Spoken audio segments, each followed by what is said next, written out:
जीवन में एक बार कमंडल मिला, लास्ट में डुलाते बुढ़ारी में आ गए कि हम तो काशी चले मोक्ष करने। क्या ऐसे मोक्ष मिल जाता है? लोग अपने माँ बाप को, परिवार को लेकर आते थे, छूते नहीं थे बॉडी की, अगर कोरोना हो जाएगा।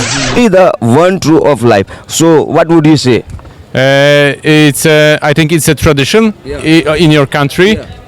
In Poland, we also burn the bodies. Maybe it's not a good word, yeah, but it's a very big experience for us also because I think that our tour guide say, yeah. नमस्कार, अभी हमारी उपस्थिति दर्ज हो चुकी है बनारस में, बनारस के मणिकर्णिका घाट पे।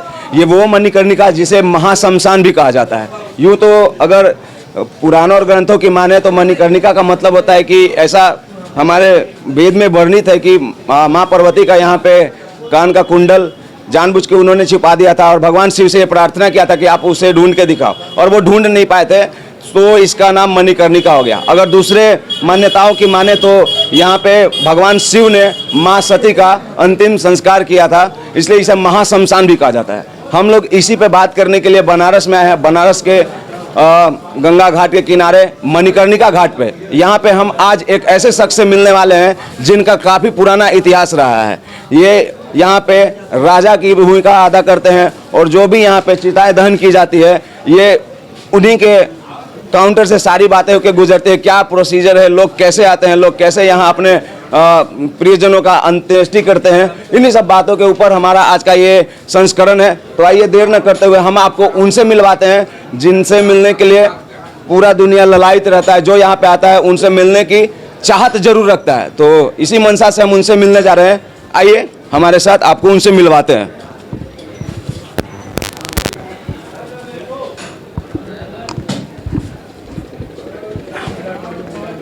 तो ये वो भैया हैं जिनसे हम अभी बैठ कर बात करने वाले हैं। हमने इनसे कल परमिशन लिया था और इन्होंने परमिशन दिया। बहुत अच्छे हैं और अपने आचरण के लिए जाने जाते हैं। इनके दरवाजे पे कोई भी आता है, रिपोर्टर, फोटोग्राफर, तो सबको कोऑपरेट करते हैं ताकि दूर दूर तक भारतवर्ष में लोग इनको जाने और यहाँ के कल्चर, सभ्यता, संस्कृति से अवगत हो सके। सबसे पहले तो भैया आपको दिल से धन्यवाद देता हूँ कि आपने बात करने के लिए हाँ कहा जी। और आप अपना परिचय से स्टार्ट कर सकते हैं। ये संस्करण आपके परिचय से शुरू होगा तो ज़्यादा अच्छा होगा। आपका क्या नाम है, आप यहाँ आपका क्या कुछ मतलब जुड़ाव है इस जगह से, किस तरीके की बातें हैं जो लोगों को आपके बारे में जाननी चाहिए? ये हम काशी के डोम राजा जगदीश चौधरी के भांजा हैं जी, और हमारा ये डेड बॉडी जलवाने का काम है। हम लोगों को अग्नि देते हैं जो बॉडी लेकर आते हैं ताकि उनको मोक्ष की प्राप्ति हो। राजा साहब थोड़ा सा आप लाउडली बोलेंगे तो ज़्यादा अच्छा रहेगा। जी बोलिए। तो ये आप मुझे एक बात बताइए कि ये कब से चला रहा है, क्या इतिहास है मणिकर्णिका घाट का? आपके पूर्वज खानदान के लोग कितने साल से ये सेवा दे रहे हैं? ये लोगों का जो यहाँ पे आके मोक्ष होना तय होता है, इसके बारे में कुछ कहिए। आप लोग कब से सेवा दे रहे हैं? देखिए, जब जीवन है तो मृत्यु भी तय है। ये जो मणिकर्णिका घाट है, यहाँ पर स्वयं भोलेनाथ माता पार्वती के साथ साधु के भेष में आए थे। उस टाइम माँ गंगा नहीं थी, कुंड था। तो ये जो वाराणसी आप देख रहे हैं, इसके पहले इसका नाम था बनारस, उसके पहले था काशी, उसके पहले था आनंद वन। तो यहाँ पर जो भी देवी देवता आए आनंद वन में यहीं रह गए। तो भोलेनाथ माता पार्वती भी सोचे कि आखिर में है क्या आनंद वन में, हम लोग भी चल कर देखा जाए। तो स्वयं भगवान थे, तो वो लोग साधु के भेष में आए कुंड के पास स्नान करने। स्नान करते वक्त माता पार्वती का कान का कुंडल गिर गया। तो वहाँ पे घाट के लोग थे, तो बोले कि हमारे पत्नी का कान का कुंडल गिर गया है, आप लोग मदद करिए। तो जो कल्लू डोम थे उनके हाथ वो लग गया। तो भगवान उनको श्राप दिए कि तुम चंडाल हो, अपने रूप में आए। तो कल्लू डोम बोले भगवान श्राप ने तो आपने दे दिया, अब तो हमको समाज में कहीं उठना बैठना हमारा दुश्वार हो जाएगा, कोई हमें समाज में बैठने नहीं देगा। तो भगवान बोले भोलेनाथ जाओ, जीते पंडित मरते डोम, मरने के बाद अग्नि लेने के लिए तुम एक दिन के राजा हो और तुम्हारे पास ही आएंगे। तब से ये मतलब जो यहाँ पे जो किसी भी शमशान में भारतवर्ष या फिर जहाँ भी हिंदुत्व जुड़ा हुआ है और जहाँ भी शमशान में लोग जो सेवा देते हैं, ये कहानी उससे जुड़ा हुआ है आपके हिसाब से।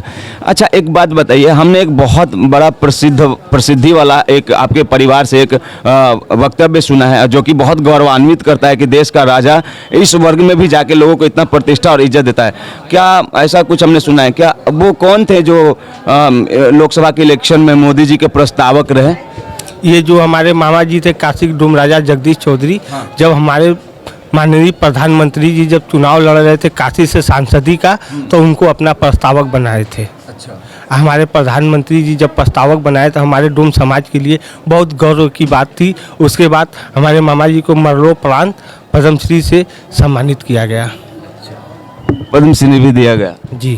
तो इसके वजह से बहुत आदरणीय हो गए होंगे मोदी जी कहीं ना कहीं, क्योंकि किसी को भी अच्छा लगेगा अगर इस वर्ग को जाके छूता है कोई राजा तो बहुत अच्छा लगता है। हम लोग देखिए छोटी जाति के हैं, हम लोग से भेदभाव भी रखा जाता है, लेकिन हमारे माननीय प्रधानमंत्री जी हम लोग को इतना सम्मान मिला हमारे डोम समाज के लिए, हम लोग के लिए बहुत गर्व की बात है कि हमारे प्रधानमंत्री जी हम लोग भी छोटी जाति के लिए भी हम लोग को भी सम्मान मिला। बहरहाल आपके ऊपर मैं कुछ कहना चाहता हूं कि आपको छोटी जाति का समझा जाता है। जो पढ़ा लिखा हुआ इंसान आप लोग को इस तरीके से अगर देखता है तो बस आप ये समझ लो कि वो कुछ पढ़ा ही नहीं है, क्योंकि अगर थोड़ा सा भी किसी में समझ रहेगा तो वो जानेगा कि आप लोग समाज के लिए कितने स्पेशल हो। जैसे एक भूमिहार, एक जादव, एक बनिया, एक डिफरेंट टाइप्स के जितने भी कास्ट है सब लोग अपना अपना रोल प्ले करते हैं समाज में, उसी तरीके से आप लोग का भी रोल है, जबकि सबसे ऊपर है।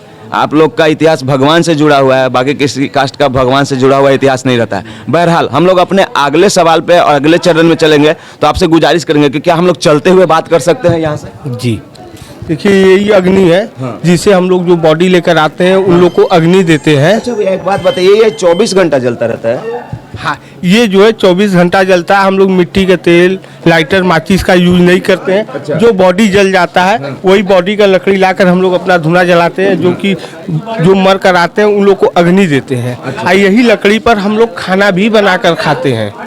देखिए, ये वो अग्नि है जो कि चिता से आग लाके इस लकड़ी को जलाया जाता है और यहीं से आग बन के नए शवों को मतलब दिया जाता है जलाने के लिए। और आप हैरत करेंगे कि इसी अग्नि से यहाँ पे भोजन बनाया जाता है और सारा यहाँ पे जो इनका मतलब समुदाय है, जितने लोग कार्यरत है यहाँ पे, वो लोग भोजन करते हैं। मैं सही बोल रहा हूँ क्या भैया? जी, ये वो अग्नि है जिसमें सत्यवादी राजा हरिश्चंद्र अपना सपने में सब कुछ दान कर दिए थे विश्वामित्र जी को। अच्छा। तो उनको खरीदने वाला कोई नहीं था, तो कल्लू डोम थे।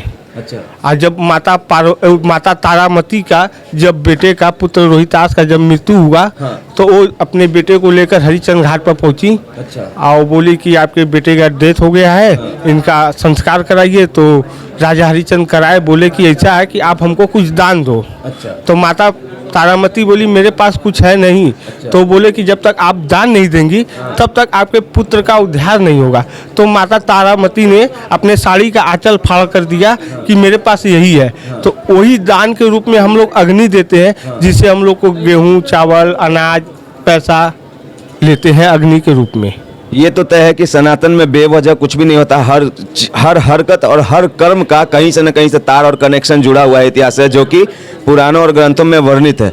तो आइए राजा भैया, हम लोग थोड़ा घाट की तरफ चल के बात करें। बोलते हैं, देखिए सबों का आना और सबों का जलना यहाँ पे कभी नहीं रुकता है। भैया के साथ आगे जाऊंगा और कुछ और विशेष बात करूंगा भैया से और को बताऊंगा कि यहाँ पे क्या कुछ कैसे होता है। भैया एक बात बताइए, अगर मतलब एक अंदाजे तौर पे बात किया जाए तो कितना शव आता होगा पूरे दिन में?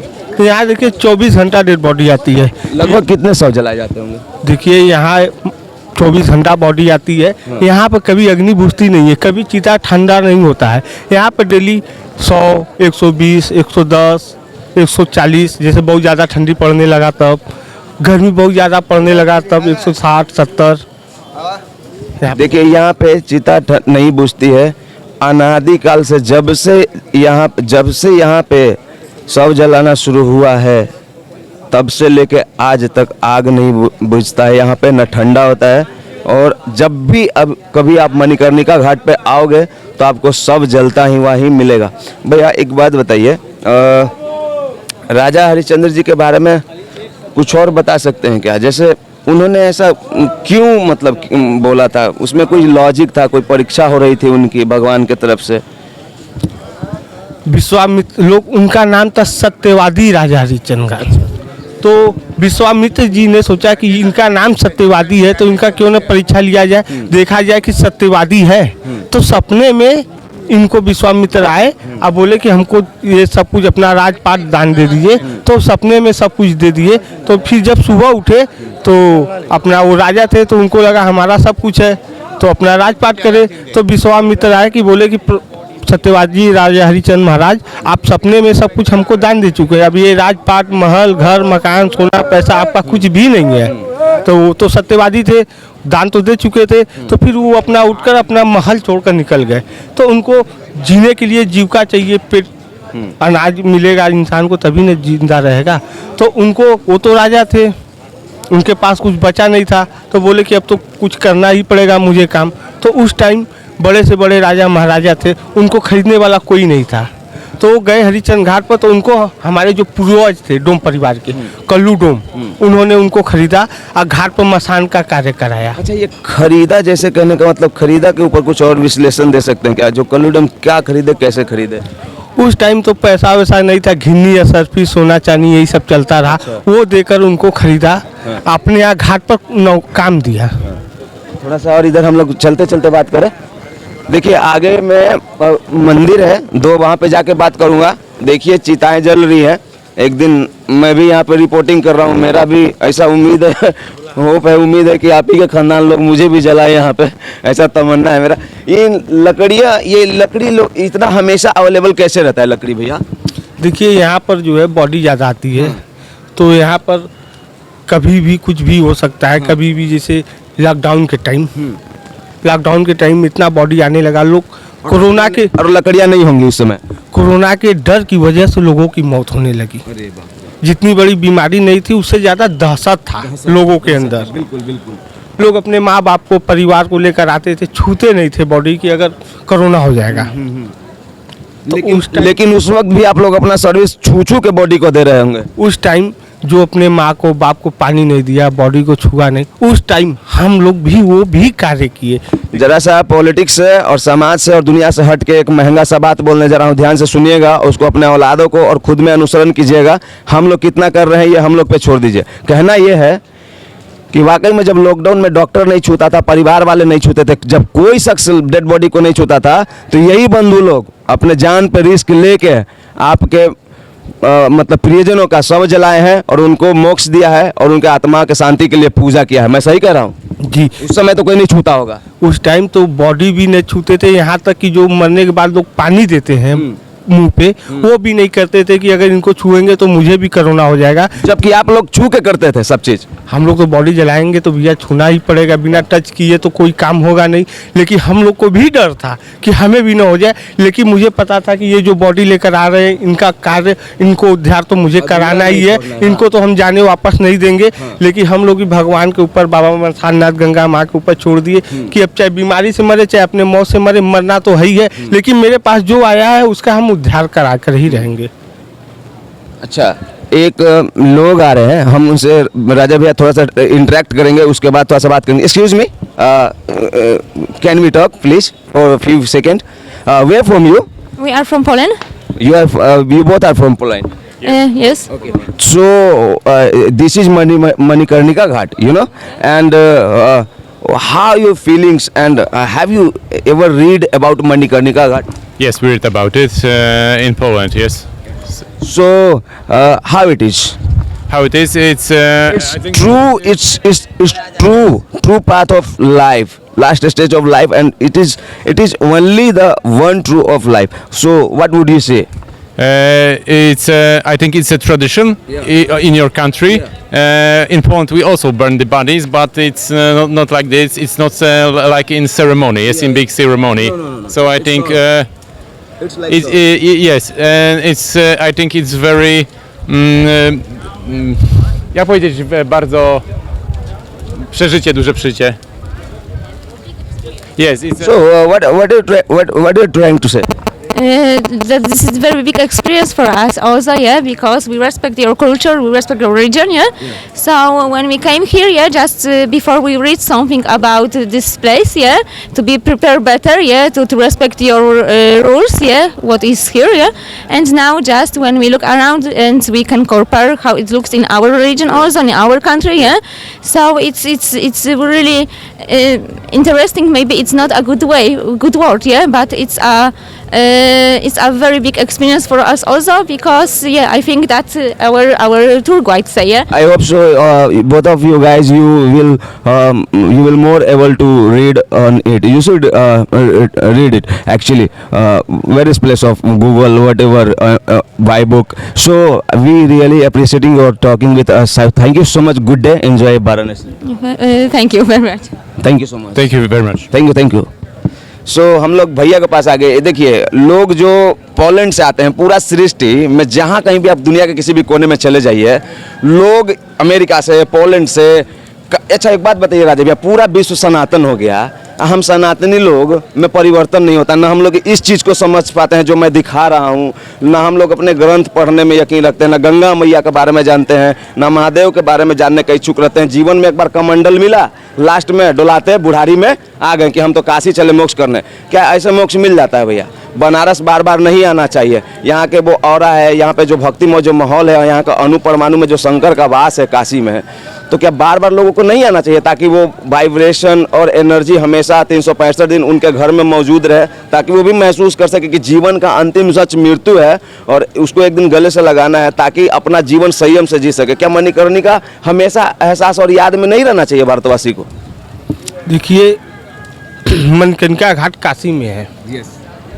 यहाँ तो लोग मरने के लिए आते हैं बाहर से। यहाँ पर मोक्ष भवन है कि जो अगर चाहता है कि मेरा काशी में मृत्यु हो, तो वहाँ निःशुल्क जगह है जो वहाँ पर लोग रहते हैं कि हमारा मृत्यु हो जाए यहाँ पर काशी में। बताइए, लोग मनाते हैं ना कि यहाँ मोक्ष मिले। हाँ, यहाँ पर तो लोग मरने के लिए आते हैं, मोक्ष भवन में रहते हैं कि यहाँ पर मेरी मृत्यु हो जाए, और यहाँ मृत्यु होगी तो बॉडी तो मेरा यहीं जलेगा। तो काशी वो है। अच्छा राजा भैया, यहाँ पे एक बार फिर से अपना नाम बताइए, और अब भी यहाँ पे कौन से कार्य कर रहे हैं आप, और उसमें अभी आपका स्थान क्या है, कौन सा राइट अधिकार है, और क्या लोग आपको किस तरीके से अनुसरण करके, रूल्स आपके बनाए हुए फॉलो करके क्या कुछ कैसे होता है, थोड़ा सा बताइए एक बार नाम बताते हुए। देखिए, मेरा नाम सालू चौधरी है। यहाँ पर घाट पर हम काम करते हैं। अब जो बॉडी लोग। अच्छा, सालू चौधरी भैया का नाम है, लेकिन आपको प्यार से यहाँ पे राजा भैया कोई बोल देता है, कोई डोम राजा बोल देता है, बहुत तरह का नाम से बुलाते हैं, लेकिन आपका ओरिजिनल नाम सालू चौधरी है। जी हाँ, बोलिए। तो देखिए, यहाँ पर हमारा डेड बॉडी जलवाने का कार्य है। जो भी बॉडी आता है उनका चीता लगवाना, अग्नि देना, उनको बॉडी को जलवाना, फिर सुबह जो बॉडी का राख बचता है उसको गंगा जी में डलवाना, साफ कराना।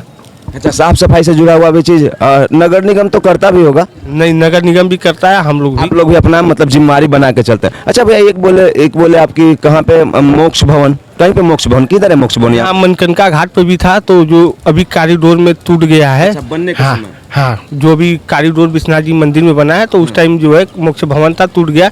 अभी जो है बनारस में गिरजाघर पे है मोक्ष भवन। अच्छा, गिरजाघर पे कहाँ है मोक्ष भवन? यह मतलब उसका पता क्या है? गिरजाघर, गोदौलिया गिरजाघर, नंदी चौराहा के बगल में, वहीं पर है। भैया के साथ बहुत देर तक चलता रहा, मंदिरों को दिखाया, चिताएं जल रही थी, लकड़ियों का क्या सिस्टम है, कैसे मतलब अरेंज होता है, और यहाँ पे भैया का क्या ड्यूटी है, भैया के घर में कौन ऐसे शख्स हैं जो मोदी जी के लोकसभा इलेक्शन टाइम पे प्रस्तावक रहे, और भैया से विभिन्न तरह के जानकारी आप तक पहुँचाए हैं। भैया क्या करते हैं, भैया का ओहदा क्या है, भैया किस तरीके से चीज़ों को मैनेज क्या करते हैं। बचा हुआ कोई भी सवाल अगर लगता है कि हमें इनसे पूछना चाहिए था, तो कमेंट बॉक्स में आप लिखो, और भैया इन्हीं सब बात के साथ आपके साथ अपना वाणी को विराम देंगे, और बनारस में कहीं और एक्सप्लोर करने निकलूँगा। भैया आपने समय दिया, बात किया, हृदय से भैया धन्यवाद।